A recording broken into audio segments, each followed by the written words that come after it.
ഈശോമിശിഹായെ സ്തുതിയായിരിക്കട്ടെ. പ്രിയപ്പെട്ട സഹോദരങ്ങളെ, കാത്തലിക് ന്യൂസിൻ്റെ മറ്റൊരു എപ്പിസോഡിലേക്ക് നമ്മൾ വന്നിരിക്കുകയാണ്. സാറിന് മുഴുവനുള്ള സാർ മാത്യു കരിപ്പാലാണ്. പക്ഷേ നമ്മുടെ ഈ മാലിന്യ സംബന്ധിച്ച് ഞങ്ങൾ വന്നിരിക്കുന്നു. നിങ്ങൾക്കറിയാവുന്നതുപോലെ ഇന്ന് പെന്തക്കോസ്ത് തിരുനാളാണ്. ആ തിരുനാളിൻ്റെ എല്ലാവിധ ദൈവാനുഗ്രഹങ്ങളും വലിയ സ്നേഹത്തോടുകൂടി ഏറ്റവും ആദ്യം ആശംസിക്കുകയാണ്. ഇന്ന് മാലിന്യം എന്താണ് നമ്മൾ ചോദിക്കുന്നത്?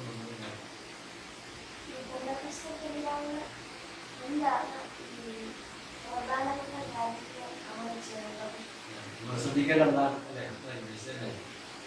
അപ്പം മാലിന്യം നമ്മൾ ചോദിക്കുന്നത് പെന്തക്കോസ്ത് തിരുനാൾ നമ്മൾ പ്രത്യേകമായി ശ്രദ്ധിക്കേണ്ട കാര്യങ്ങൾ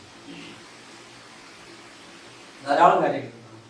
ഇത് കേൾക്കുന്ന ഓരോരുത്തർക്കും അവരുടേതായ കാഴ്ചപ്പാടുകളും അവർ ചെയ്യുന്ന കാര്യങ്ങളുമാണ്. കാരണം അത് കേൾക്കുന്ന അനേകം പേര് ഏതെങ്കിലും ഒരു 50 ദിവസമായിട്ട് നന്നായിട്ട് ഒരുങ്ങി ഈ തിരുനാൾ ആഘോഷിക്കാൻ വേണ്ടി വരുന്നവരായിരുന്നു. വേറൊരു അനുഭവം, ഒരാഴ്ച മുമ്പ് ഒരു താമസിക്കുന്ന ധ്യാനം പരിശുദ്ധാത്മാക്ഷേയാണ്. അപ്പോൾ ആ ധ്യാനം കഴിഞ്ഞപ്പോൾ അത് പങ്കെടുത്തതിന് ചേർന്ന് അഭിപ്രായം പറഞ്ഞു. ഇതിലൊന്നും പരിശുദ്ധാത്മാവിന് ഭയങ്കര സന്തോഷം തോന്നിയ ഒരു ധ്യാനമായിരിക്കും എന്ന് തോന്നുന്നു. ചെന്ന കാരണം അദ്ദേഹം പറഞ്ഞത് പരിശുദ്ധാത്മാവ് ആരാണെന്ന് അതിൽ പങ്കെടുക്കുന്നവർക്ക് ശരിക്കും മനസ്സിലാക്കി കൊടുക്കാൻ വേണ്ടി ആ ധ്യാന സമയത്ത് കഴിയും.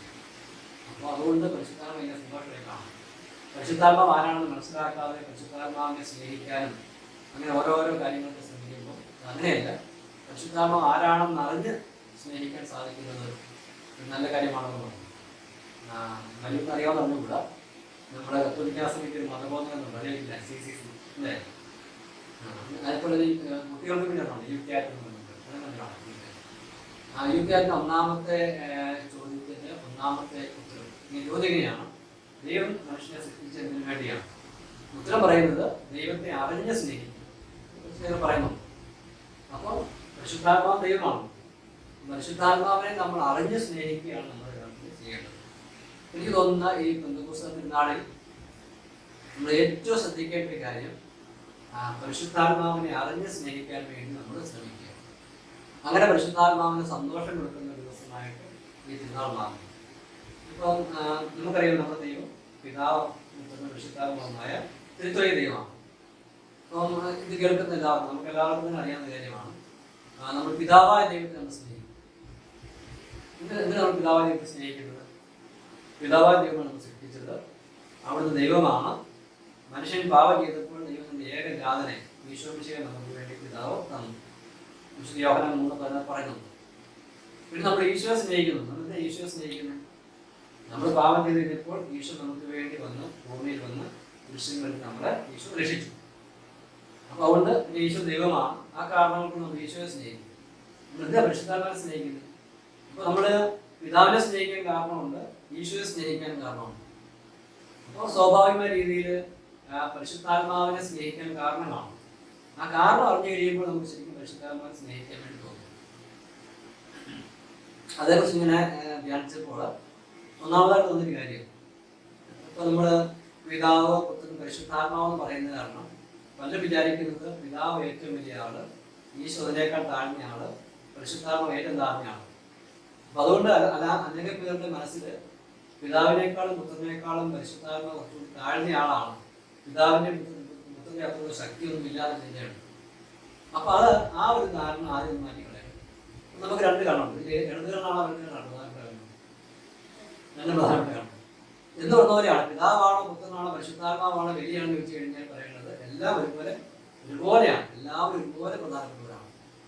പരിശുദ്ധ പീഠത്തിൽ 3 പേരും ഒരുപോലെ പ്രധാനപ്പെട്ടവരാണ്. അപ്പൊ പിതാവ് എന്തുമാത്രം പ്രാധാന്യമുണ്ടോ അദ്ദേഹം പ്രാധാന്യം പുത്രനുണ്ട്, അദ്ദേഹം പ്രാധാന്യം പരിശുദ്ധാത്മാവിനുണ്ട്.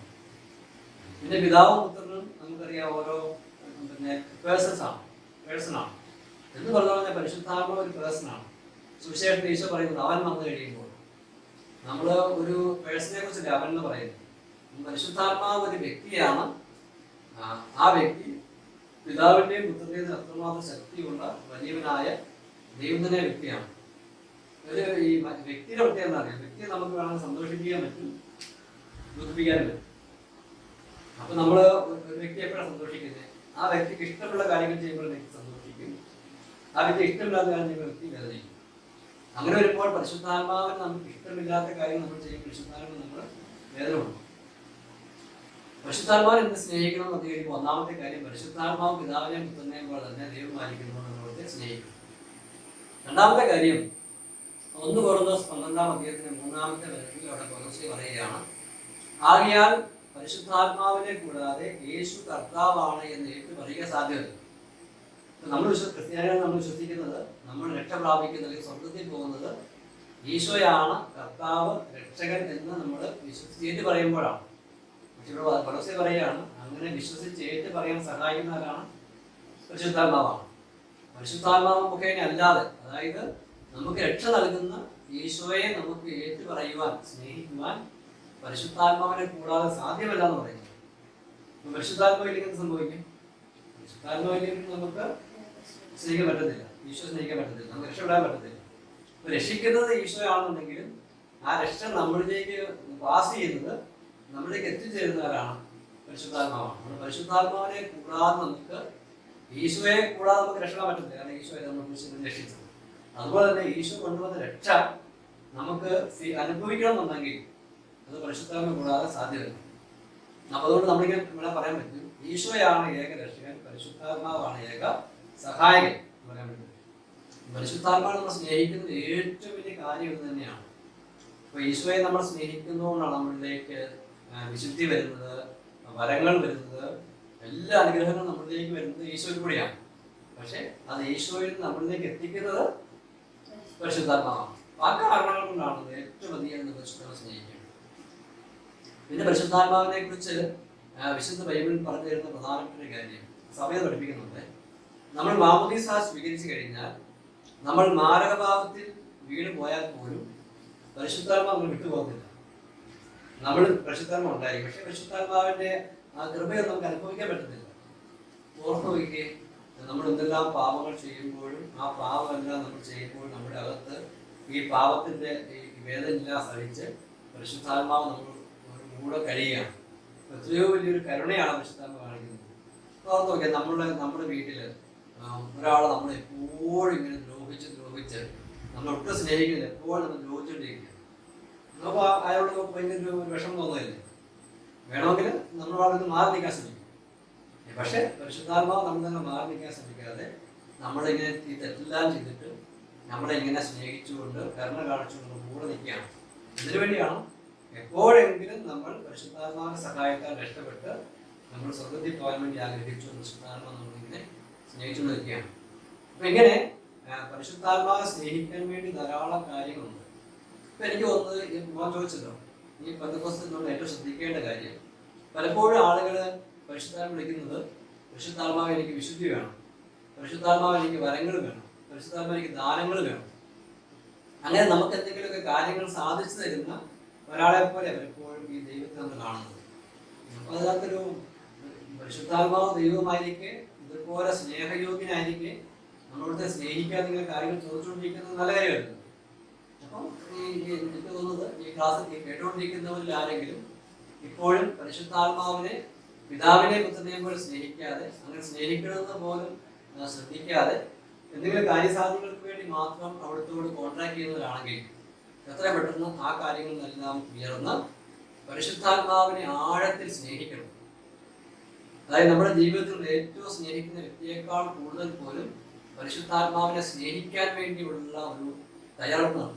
ഈ ബന്ധുക്കളുടെ നാളിൽ നമുക്ക് എല്ലാവർക്കും വേണ്ടി ആശംസ, പരിശുദ്ധാത്മാവിനെ സ്നേഹിക്കാനുള്ള നല്ല തീരുമാനം എടുക്കുവാനായിട്ട് ഭാഗ്യവത്തിന് കഴിയട്ടെ, എനിക്ക് കഴിയട്ടെ, ഇത് കേൾക്കുന്ന എല്ലാവർക്കും കഴിയട്ടെ. അപ്പോൾ കാലാകാലങ്ങളിൽ പരിശുദ്ധാത്മാവിനെ സ്നേഹിച്ച് പരിശുദ്ധാത്മാവിന്റെ ഇഷ്ടങ്ങൾ നിറവേറ്റി വലിയ വിശുദ്ധരായി തീർന്ന എല്ലാ വിശുദ്ധാത്മാക്കളുടെയും മധ്യസ്ഥം, പ്രത്യേകിച്ച് പരിശുദ്ധ കന്യാമരത്തിന്റെ മധ്യസ്ഥം. അതിനാൽ നമുക്കറിയാം 2000 വർഷം മുമ്പ് പരിശുദ്ധ അമ്മയുടെ കൂടെ പ്രാർത്ഥിച്ചിരുന്നവർക്കാണ് പുസ്തകത്തിൽ ലഭിച്ചത്. ആ അമ്മയുടെ പ്രത്യേകമായ മാധ്യസ്ഥം നമുക്കെല്ലാവർക്കും ഉണ്ടാകട്ടെ എന്ന് പ്രാർത്ഥിക്കുന്നു. ഈശോ നിങ്ങളെല്ലാവരും സമർപ്പണം അനുഗ്രഹിക്കട്ടെ. ഈ പെന്തക്കോസ്തിനാളിന്റെ ഏറ്റവും വലിയ അഭിഷേകമായ പരിശുദ്ധാത്മാവിനെ സ്നേഹിക്കാനുള്ള വലിയൊരു അഭിഷേകം നമുക്ക് എല്ലാവർക്കും ലഭിക്കട്ടെ എന്ന് പ്രാർത്ഥിച്ചുകൊണ്ട് അവസാനിപ്പിക്കുന്നു. അടുത്ത എപ്പിസോഡ് വീണ്ടും കാണാം. ഈശോ അനുഗ്രഹിക്കട്ടെ. ആമേൻ. ഈശോ മിശിഹായ്ക്ക് സ്തുതി.